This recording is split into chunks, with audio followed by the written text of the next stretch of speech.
Okay, hi everybody. My name is Robin Weis. I'm an information and data viz designer.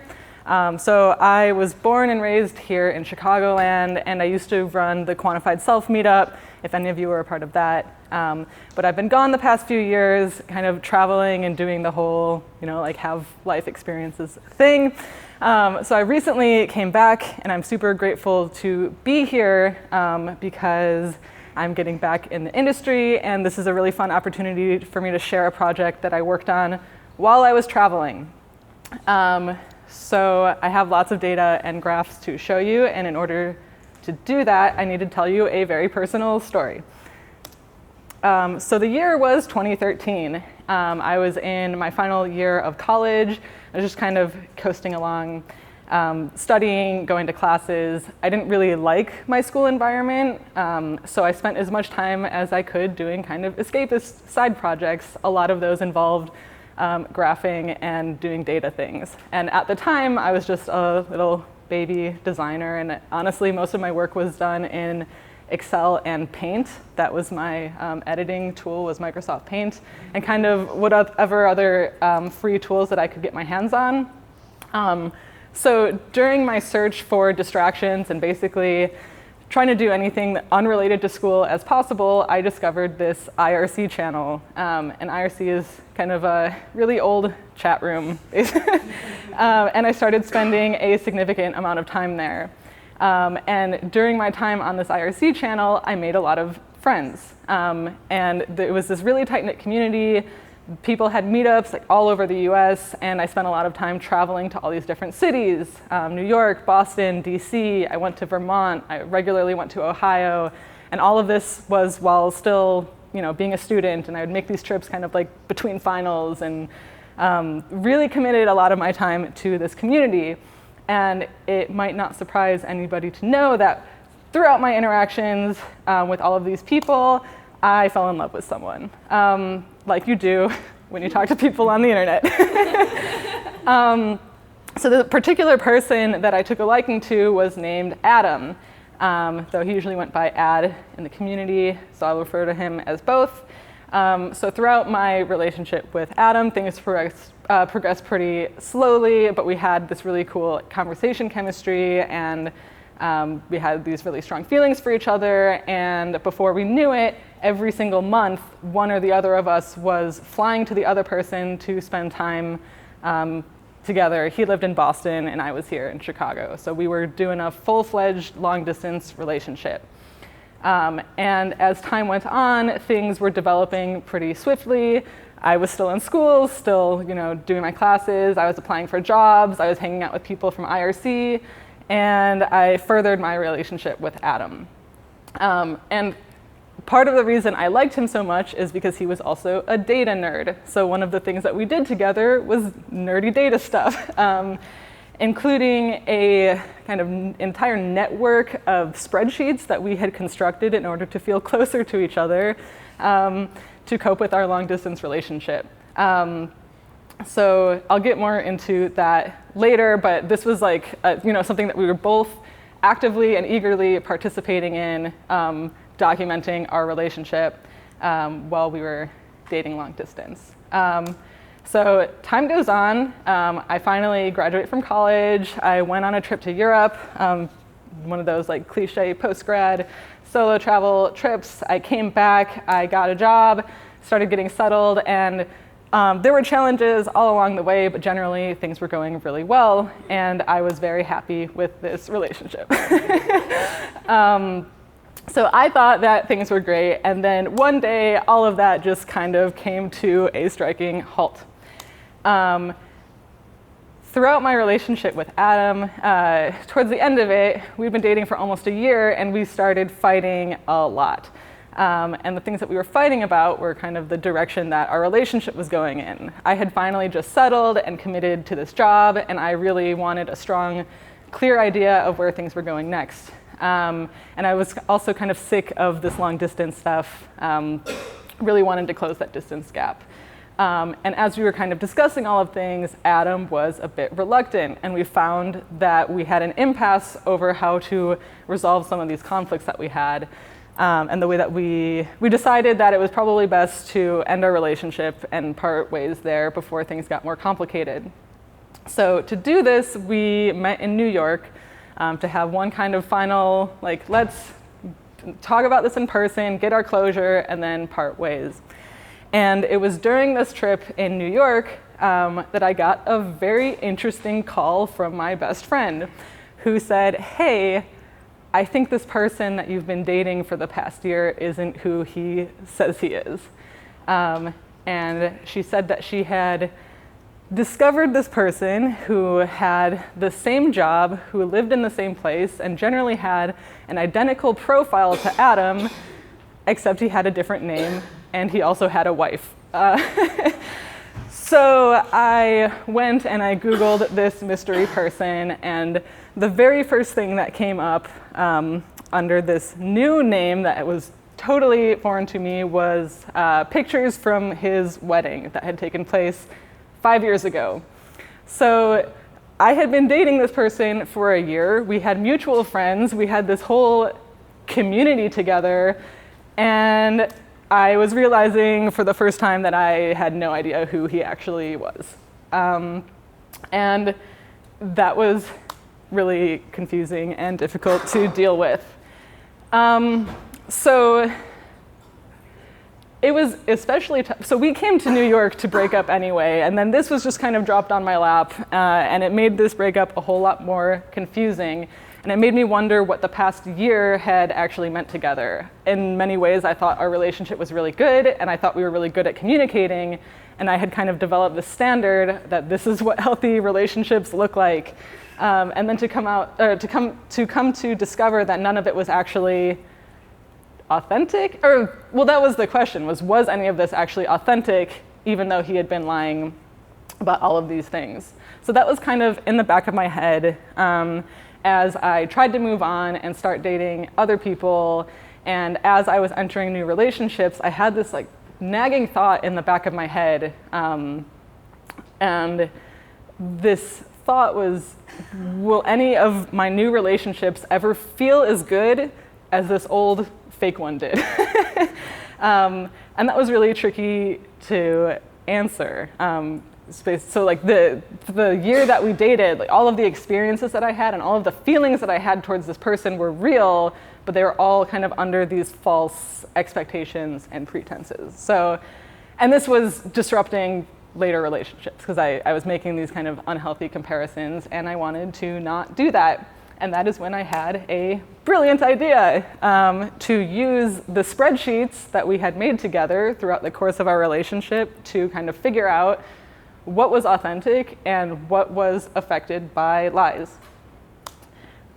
So we had a ton of different spreadsheets. I think we had like 16 or something different spreadsheets that we worked on collaboratively. But the main one was used to keep track of conversations that we wanted to have with each other. And this was extremely nerdy, but we used it often, like every day. I think in the end there were close to like 550 different conversations that we added. So the way it worked, if one of us wanted to talk about something, since most of our correspondence was over text, we would add something to our spreadsheet and we'd say, okay, like this is a conversation I want to have. And then later someone would go and like we'd open up the spreadsheet and we'd say, let's talk about row number X today. And we use this very consistently and reliably for more than a year, because we used it before we started dating, while we were dating, and even after I found out the truth. So to give a little look at what data I had in the spreadsheet. So we had an ID for every topic, just for kind of record-keeping purposes. We kept track of a number of different dates, including the date the topic was added to the spreadsheet, the day that we actually started talking about it, and the day that we finished talking about it. So these conversations, often it was just like a quick little thing that we'd start and finish in the same day, but sometimes the conversations lasted a lot longer. We also kept track of who added the topic to the list. So A would have been Adam, R would have been Robin, and then we had kind of an indicator for what type of conversation it was. So we had, you laugh, but this was really helpful in kind of setting an expectation for like what this topic was about, because we use the spreadsheet for all sorts of conversations, from things that were really silly to things that were extremely serious. So in order to like kind of be less passive aggressive and to provide some expectation of like what opening up this row in this spreadsheet would actually entail, we had this sort of thing. But it was pretty high level.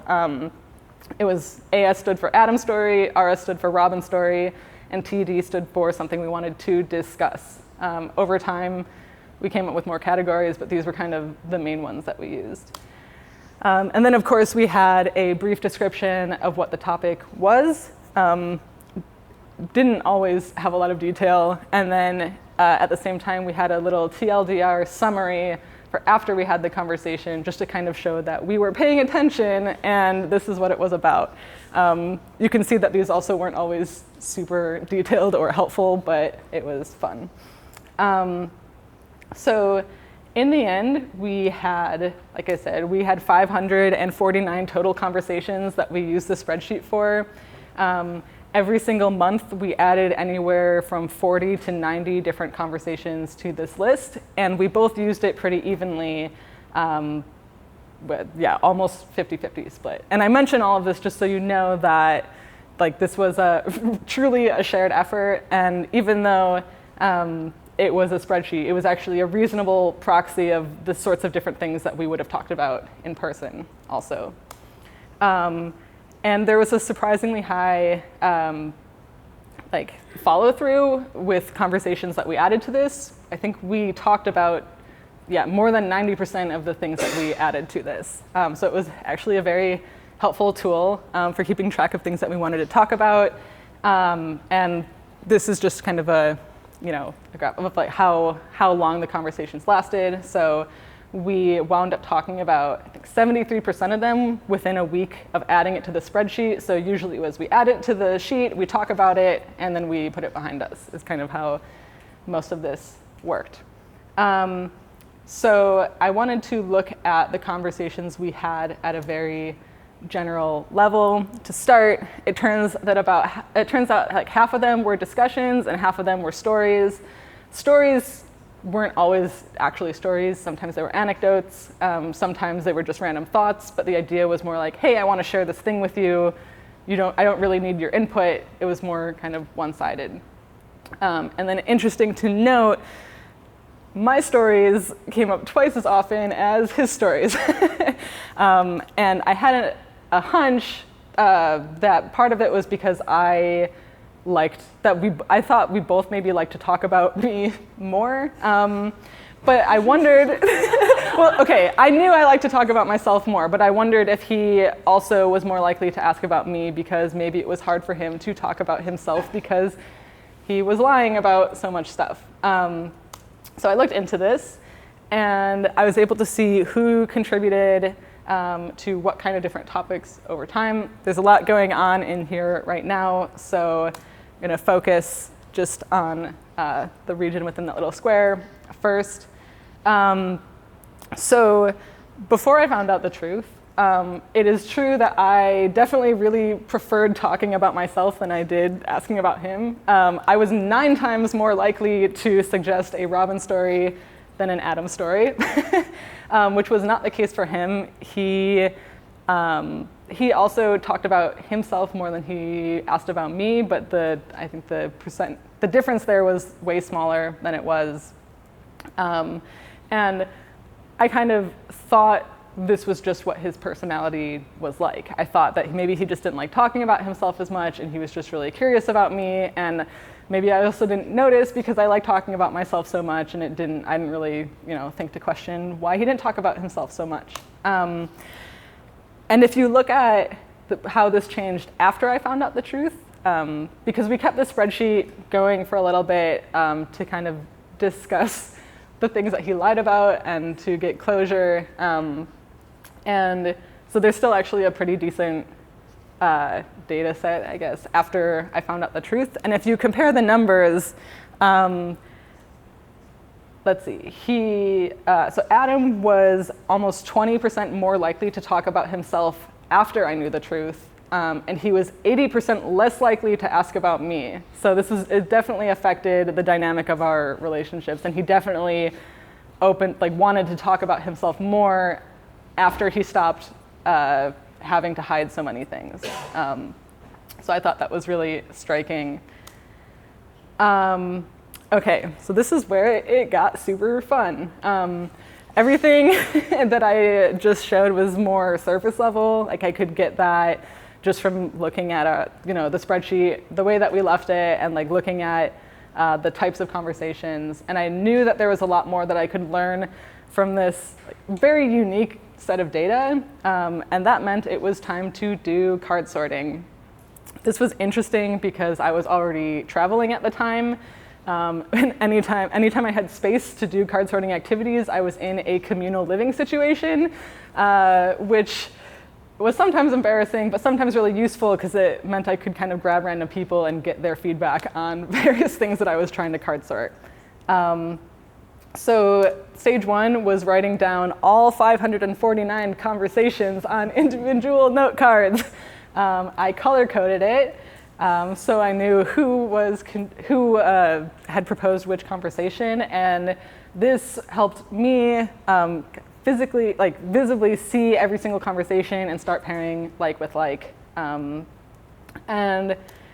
Over time, I was able to start finding kind of subcategories, and I just kept iterating and found kind of greater categories.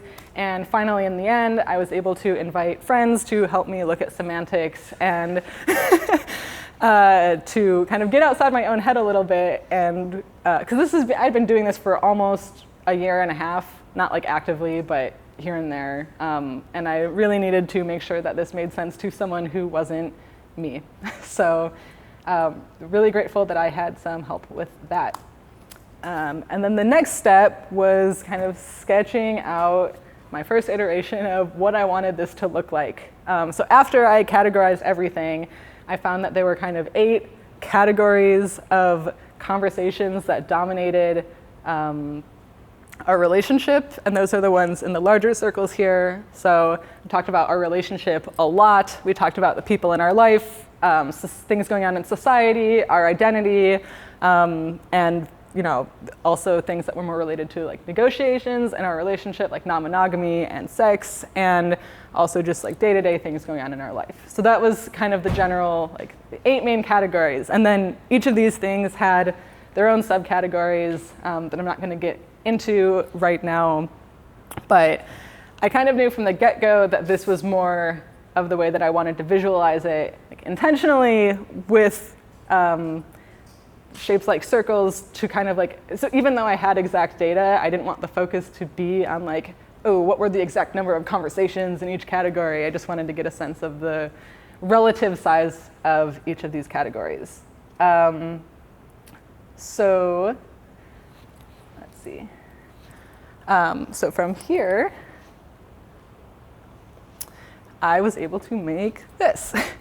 And this, so I went ahead and I took that kind of hand-drawn graph and I drew it again in Illustrator, and then I exported it as an SVG, and it was really messy and ugly, but I added different HTML elements, and I added some JavaScript, and I made this kind of interactive. Oh, it's not working right here. But yeah, so I was also able to introduce colors into this. And that was the next element that I haven't really talked about. So I did this card sorting thing. I figured out the different topics of things that we talked about. And then I also went and kind of decided which of them were affected by deception. And that is kind of where the color comes in here. So the darker the color of these categories, kind of the more affected they were by different types of deception. And in order to kind of like decide what counted as deception. So I counted something as being deceptive if the conversation would have been different this was pretty subjective. So if the conversation would have felt different to me, if the substance of the conversation would have felt different, or the intensity of it would have felt different, or the stakes of the conversation would have been different, then I counted that as being affected by lying, because it would have changed the tone or the feel or the trust or whatever level of intimacy that I had felt with him. And then I had different categories for types of deceptions too, because I felt that kind of making language for different types of lies and deception would kind of validate some of the feelings that I'd had. So I think there were 6 kind of different categories of deceptions that I wound up finding in this data. Those were fabrication, omission, ulterior motive, misleading, counterfeiting, and maintaining a front. And all of these included like different types of manipulation and different ways that Adam was covering up his lies. And then I made it so that you could choose a particular category and see how that specific type of deception affected different aspects of our relationship. So if you looked at fabrications, which is just kind of like something that Adam had outright lied about, you can see that like outright lies affected conversations that we had about boundaries, expectations, and check-ins, which makes a lot of sense. Because if we were kind of negotiating our relationship and he knew that we could never have a lasting relationship, then anytime he was trying to set expectations or talk about our future, he was just lying outright, blatantly. And then there were other things like having an ulterior motive, and having this secret ulterior motive changed the outcome of certain conversations or things. So obviously this affected our intimate life a lot, but it also affected interesting things like conversations we had about psychology and ethics, because it turns out he would come to me at various times with conversations like, oh, like, would you want to know if someone was lying to you? Literally a conversation that we had. And I thought this was something that I found attractive about him, that he wanted to have these sorts of conversations and that he wanted to talk about these things hypothetically. So when I found out that he was actually using that to try to justify his own actions or address his own guilt about things, it turns out this thing that I felt attracted to him for was actually like had served an entirely different purpose for him.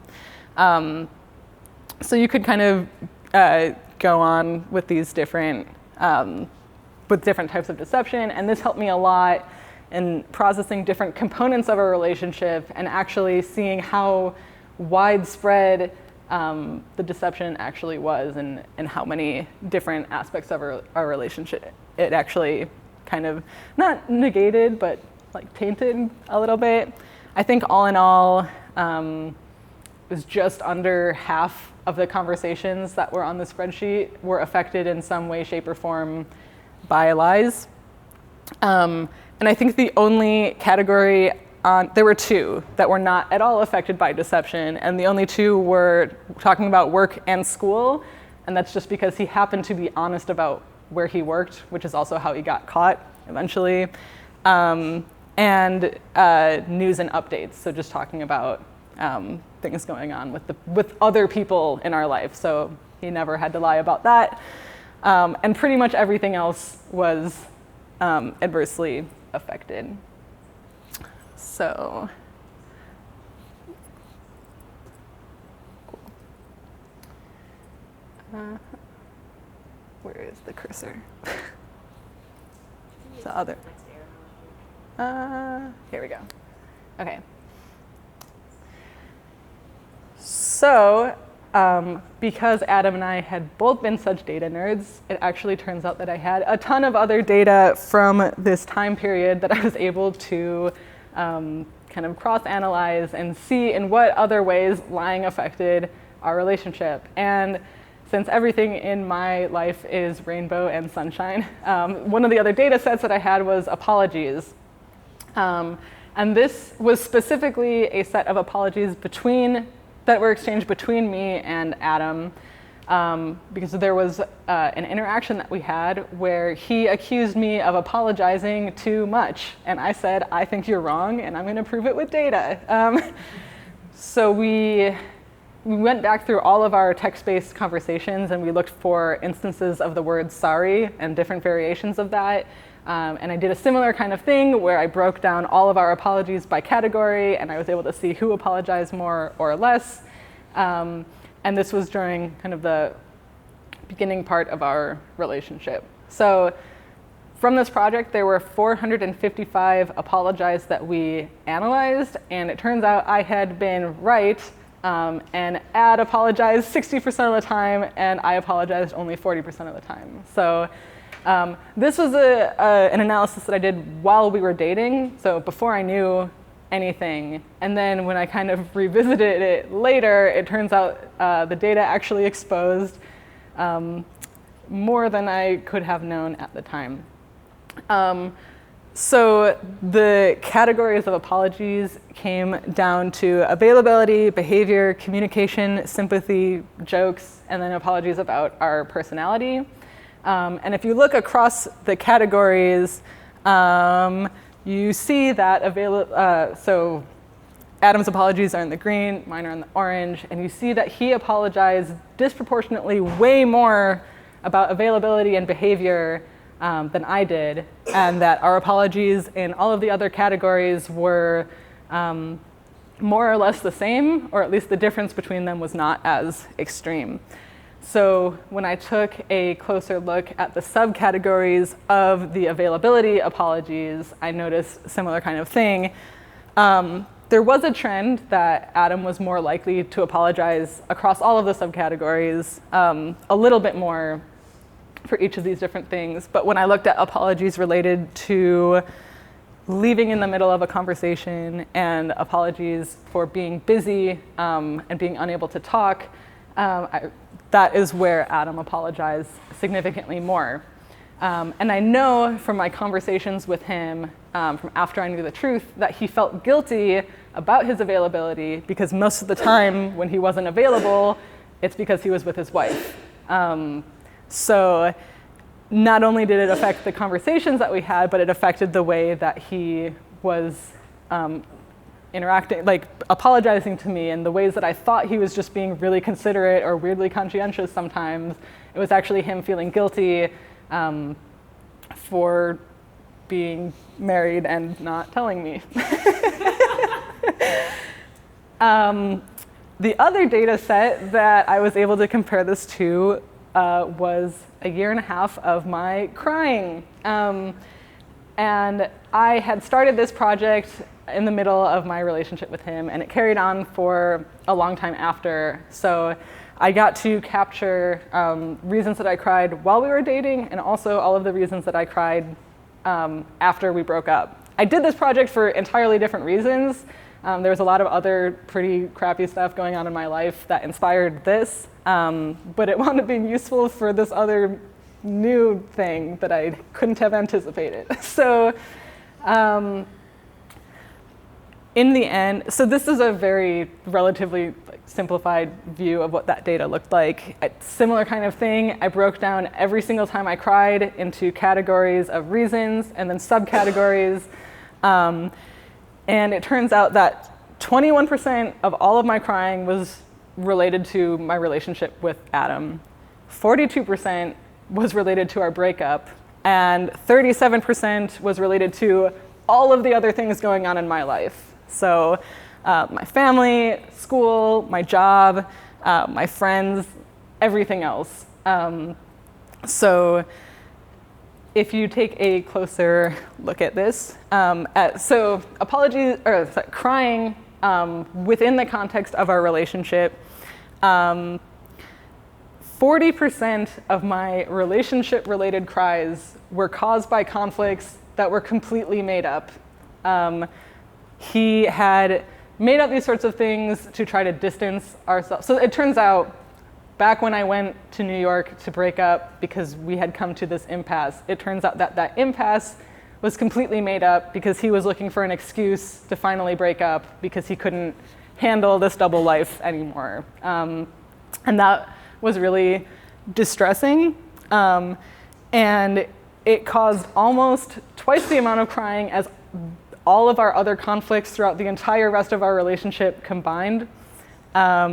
This conflict probably spanned the last,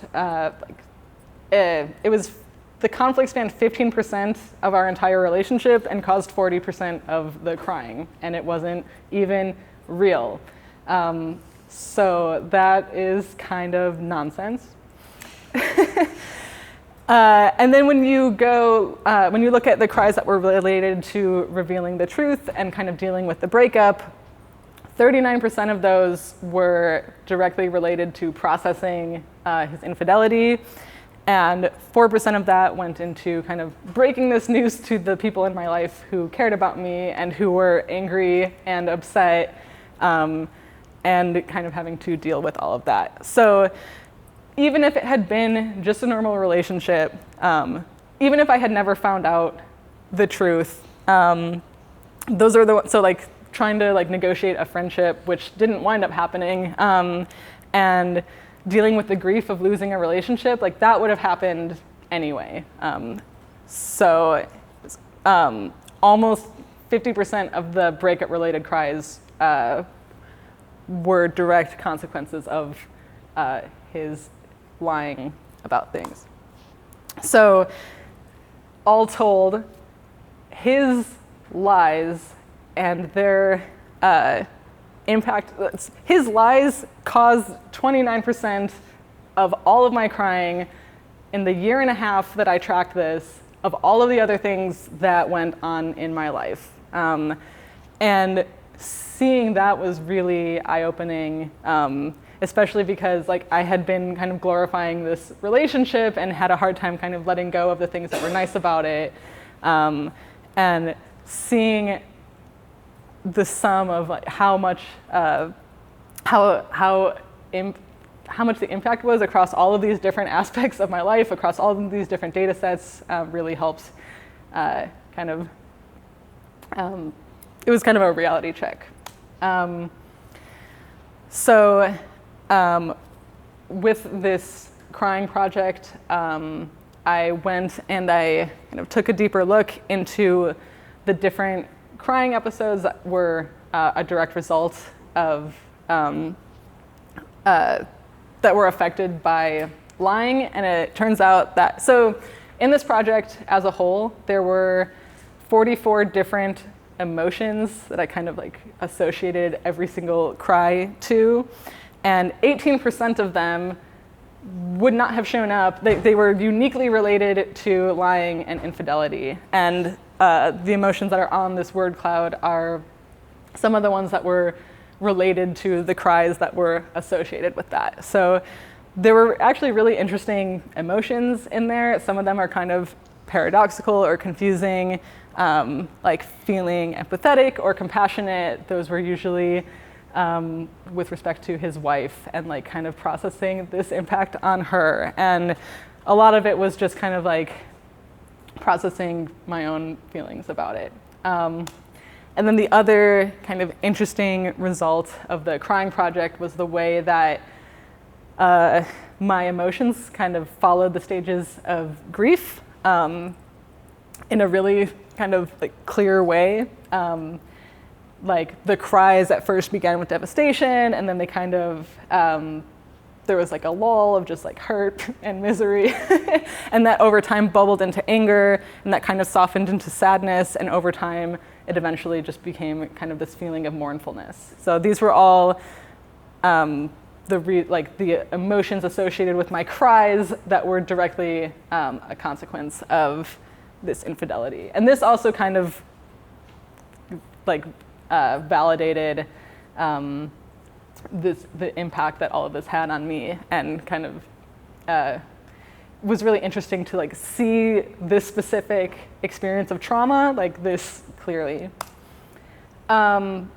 So the lessons that I learned from doing this insane dive into this data Like I said, this kind of helped me realize that like this relationship, it doesn't make sense to compare this old relationship to new relationships. Even though the feelings that I had were very much real and the experiences were very much valid, they probably, it wouldn't have been the same if he had been honest with me. And I don't know that things ever could have felt as good, especially because the ways that I felt connected to him were sometimes like completely constructed kind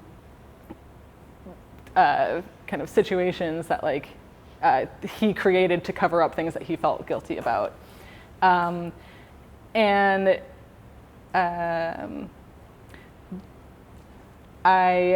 So I think this helped me let go of, so I wasn't really like, I didn't have a hard time getting over Adam as a fake person, but I had a hard time kind of letting go of the expectations that a relationship would feel that way in the future.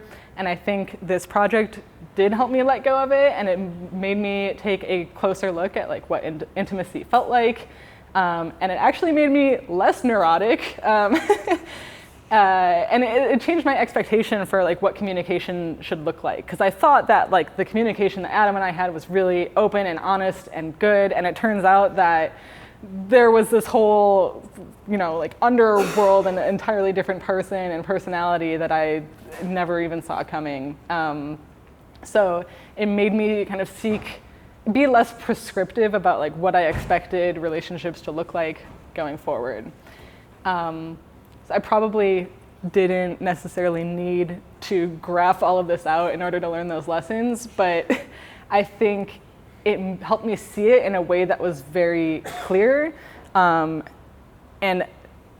there were so many different like feelings and thoughts going on in my head that it helped to kind of just like systematically go through them and to be able to physically see them.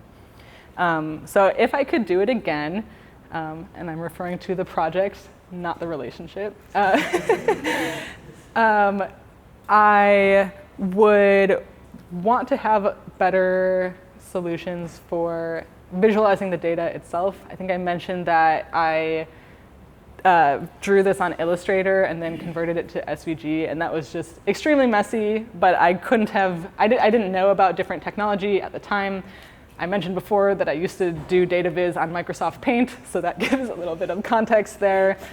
I think some of the categories would wind up being different. I did this project a couple years ago now, and I realized how subjective it was, and that it was more of an expression than it was like a very objective like data analysis. And I think it would be interesting to see how my categories of the relationship might have changed based on what I've learned in the meantime about relationships. And I also want to just acknowledge how conflicted I felt while working on this, especially because there was another person involved, and that would be Adam's real life wife. They are divorced, but so I had this data and it felt meaningful to try to like use this unique kind of thing and visualize it and see what I could make with it. But I feel bad. And that was just kind of an interesting thing to think about while I was trying to like turn my own trauma into an art project. So that is all I have. You can find this project and some of my other projects on my website, and I am otherwise happy to take questions if there are any.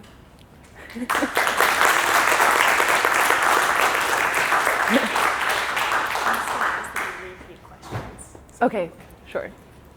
We'll do like 10 minutes for questions. People have questions? Okay, I want to start out then, since someone raised their hand right away. So it seems like you record a lot of stuff. Because most people, I'm sure you realize, don't have this kind of data about themselves. So like, are there other things outside of this that you like regularly record? And is it so that you can visualize it? Okay, so the question was, is there other data that I regularly record? Because this is an unusual amount of data to have. I don't really know anymore. Like there are, so I have some kinds of intentional projects. The last time I finished the crying project, I kind of swore it off and said I would never do that again because it became kind of damaging, but I reflected on that and thought about ways to make it not damaging, and I'm doing it again.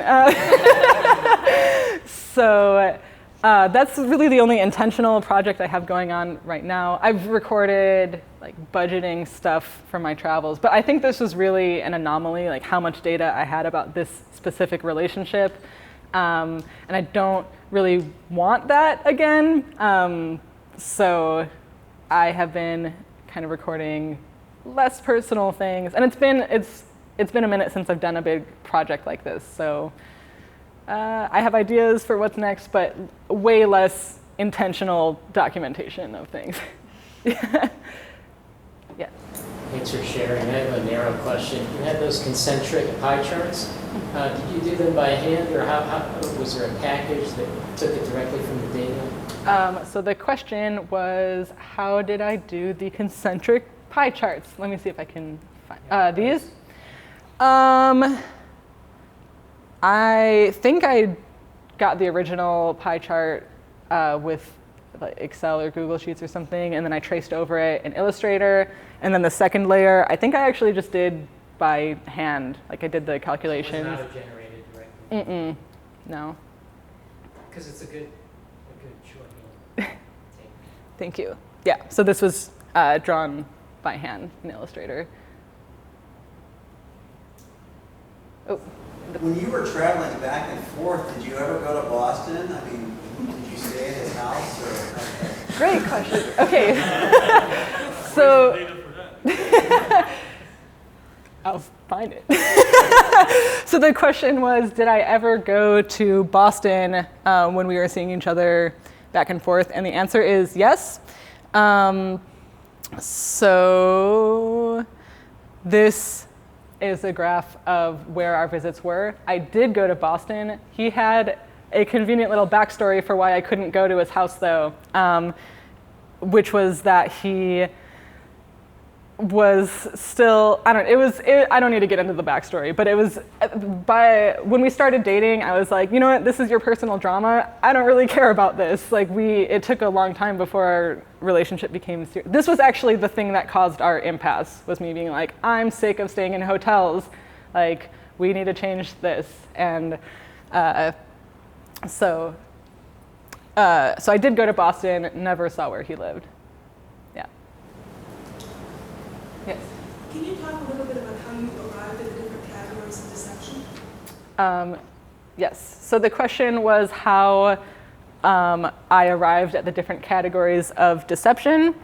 It was also through card sorting. So after I did the initial card sorting exercise to get the categories of the relationship, I did a similar sort of thing, like grouping. So I marked all of the conversations that felt like they involved some type of deception, and then I did card sorting with those again, and I grouped the like with like, and over time came to see what the similarities were. So some of them were really easy, like lying by omission. That was a pretty common thread, but there were some that were a lot tougher. So there was one category that I called counterfeiting, because I couldn't come up with a better word for it. And the description that this came about from like, I kept approaching the set of cards that felt really gross to look at, and I couldn't really put a finger on why. And those wound up being conversations that if he hadn't had the knowledge that we didn't have a future together, that he had his own marriage and life and relationship to fall back to, if he hadn't had this safety net and the leverage of, so we were in we had different vulnerabilities, I guess, because of the other knowledge that he had. And that kind of wound up accounting for that type of deception. So it was very it was very subjective. I did try to do some research on if there were like different types of deception or different types of lies, and I couldn't find anything that was going to be helpful for this. So I just came up with them based on what felt the most helpful. Oh boy. Here, go ahead. No, I'm a musician, so I like something to really just play. So I'm asking myself, what made you first record every conversation, every touch? So the question, sorry? I don't understand. Oh, so the question is what kind of led me to actually go through the spreadsheet and code all of these conversations and revisit all of this stuff instead of just kind of like putting it behind me and moving forward. And the honest answer to that is that it was an interesting data set. And it felt like it had such a big impact on my life, and data has always kind of been the way that I've tried to express things. So even though I knew it would be really difficult and painful at times, it seemed like the most interesting way to express how I felt about this. But a lot of people think it's pretty crazy. It's different. Yeah, yes, it's different. Thank you. Were there any like specific people or like data visualization people or writers or any authors that you drew inspiration from when you were going through this, or was this just something that you worked out on your own? So the question was, were there any artists or visualizers that I drew inspiration from while I was making this? And the answer is pretty much no. I mean, there are people who I will look at most of the time. I know Nicholas Felton inspired a lot of my earlier work in general, but this one was really just like I felt this thing and I wanted to express it, and it was really more like led by this kind of artistic drive than it was from anything else. Yeah. One more question? Can you compare like the relevance to this project? How can you use this in driving the business value with the different kind of data? So the question was if I can kind of bridge this kind of project to kind of like a business value and something that could help in a kind of like business data setting. If anything, honestly, the lesson that I would draw is more just creativity. And this is extremely qualitative data, and what I've learned from working with qualitative data in general is that there's always more to it than you think there is. And if you have the imagination, you can construct and kind of project like way more information than is actually at the surface level. So it kind of depends on what your goal is in whatever analysis you're doing for your business. But I guess it's just that there's always stuff in between the lines, and you can kind of craft the story that you want to tell if you're willing to look for where it's hidden. Yep. All right, last one. In your original datasheet, you only had pretty much just keywords for your stories or discussion. Were you able to remember all of the actual conversations, or how could you come up with all the data that you collected from? So the question is, so the original data only had certain kind of more surface level types of information, and how did I come up with the data that I actually used in the analysis? That was through all the card sorting. So I had to go back through every single individual row on the spreadsheet and then translate it to one of these categories, the one that it fit best. So that was, again, very subjective and qualitative, but I took the data that I had and I added existing data to it, basically. Yep. Thank you.